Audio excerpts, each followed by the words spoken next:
The Sumy massacre, a deliberate war crime or a mistake? The White House's passive response raises alarming questions. Good morning. The recent Russian ballistic missile strike on the Ukrainian city of Sumy, initially dismissed by the White House as a mere mistake, has ignited a firestorm of controversy and cast a shadow of doubt over the administration's commitment to peace. The attack, which claimed the lives of at least 34 innocent civilians, represents the deadliest single incident targeting civilians in Ukraine this year, a stark reminder of the brutal realities of this ongoing conflict. While Russia claims the strike aimed at Ukrainian military commanders, the sheer number of civilian casualties, a horrifying testament to the indiscriminate nature of the attack, speaks volumes. The scene that unfolded was one of chaos and devastation. The city center, bustling with civilians celebrating Palm Sunday or attending a theatrical performance, became a battlefield. University buildings, residential homes, a church, and a crowded bus all fell victim to the missile's destructive power. 2 children were among the dead, a chilling detail that underscores the horrific human cost of this unprovoked aggression.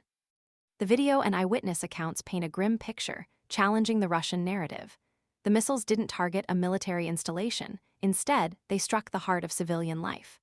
As Luke Harding, Guardian foreign correspondent in Kiev, poignantly describes, these were civilians doing normal things on a Sunday morning. Going to church, going to the shops, using public transport. This isn't the front line or a tank factory. It's like aiming a missile at a British high street. The sheer brutality and calculated nature of the attack, especially considering reports that the second missile struck as emergency responders were aiding victims of the first, have led to widespread condemnation, with figures such as Germany's incoming Chancellor Friedrich Merz labeling it a deliberate and calculated war crime. The use of cluster munitions in the second strike further amplifies the egregious nature of the attack, highlighting Russia's disregard for international humanitarian law and the devastating impact of these indiscriminate weapons. This devastating assault on Sumy is unfortunately not an isolated incident.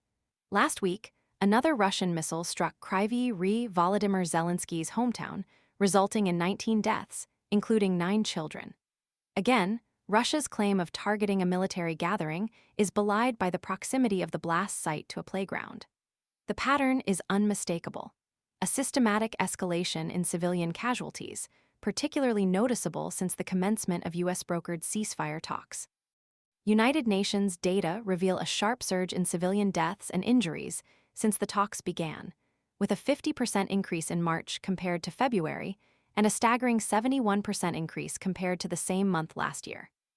The UN also reports the targeting of 3 hospitals with loitering munitions, single-use warheads, also known as kamikaze drones, designed to hover over targets until optimal strike conditions. This suggests a calculated and deliberate targeting of civilian infrastructure. The question of why demands a closer examination. Dan Sabag, Guardian defense editor, points to a Russian culture of impunity that has been allowed to fester without effective challenge. But beyond this, Luke Harding reveals a chilling strategic objective. The overall strategy now is to immiserate Ukrainians to the point where they say, "We can't beat Russia, this is pointless." They want them to turn on their government and demand peace on any terms. This strategy is further evidenced by a shift in Ukrainian public opinion. While support for a negotiated settlement has increased, there remains strong resistance to any deal that compromises Ukraine's territorial integrity or political independence. This resistance stems from a deep-seated belief that Russia's aggression will not cease with the current occupied territories. This is precisely the leverage Vladimir Putin seeks to exploit, using the demand for the removal of the root causes of the conflict, a commitment to NATO's political neutrality, as a smokescreen for demanding regime change in Kiev. The White House's response to these escalating atrocities has been, at best, tepid and passive. The initial dismissal of the Sumy attack as a mistake, alongside the sidelining of dissenting voices within the administration, raised serious concerns about the administration's commitment to holding Russia accountable for its war crimes. The fact that Trump, despite Zelenskyy's invitation, has shown little inclination to visit Ukraine and witness firsthand the devastation caused by the invasion, further highlights this troubling lack of engagement.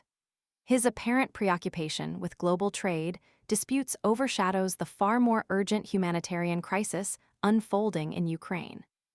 This passivity is all the more concerning in light of reports that Steve Witkoff, Trump's Middle East envoy and apparent point man for Moscow dealings, recently met with Vladimir Putin for the third time this year. According to Reuters, Witkoff suggested to Trump that ceding Ukrainian territory to Russia would be the best path to peace, a proposition that raises profound ethical and strategic questions.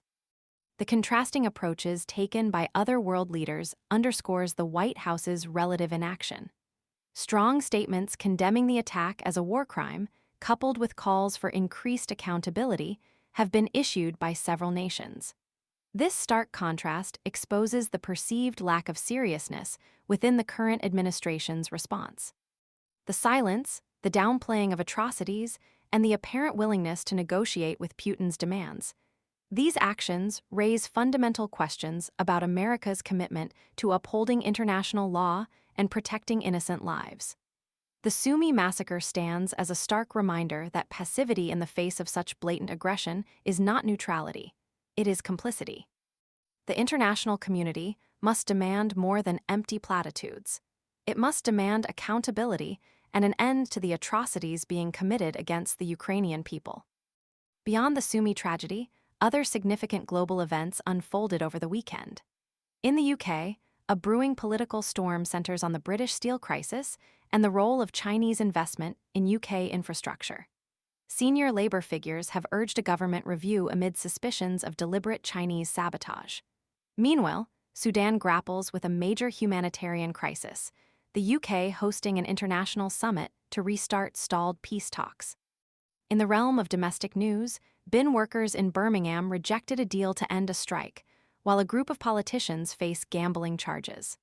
And on a lighter note, 6 women, including Jeff Bezos's fiancée and Katy Perry, successfully completed a suborbital spaceflight.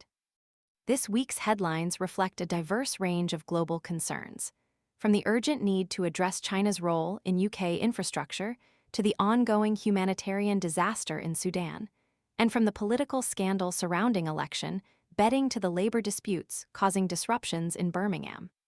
The financial markets also feel the impact of Trump's tariffs, with higher-risk borrowers being frozen out of the bond market. Meanwhile, popular culture finds its place in the news with Katy Perry's space adventure making headlines, while the 80th anniversary of the liberation of Bergen-Belsen serves as a somber reminder of the horrors of the Holocaust. Even amidst the gravity of international affairs, human creativity and resilience shine through, as evidenced by a 55-year-old who recreates his local pubs in miniature form, transforming a hobby into a unique project that connects with others through shared memories and history. The contrast between these stories highlights the complexity of our world, where tragedy and triumph, political turmoil and personal passions all exist side by side. The unfolding events in Ukraine, particularly the Sumy massacre, demand our utmost attention.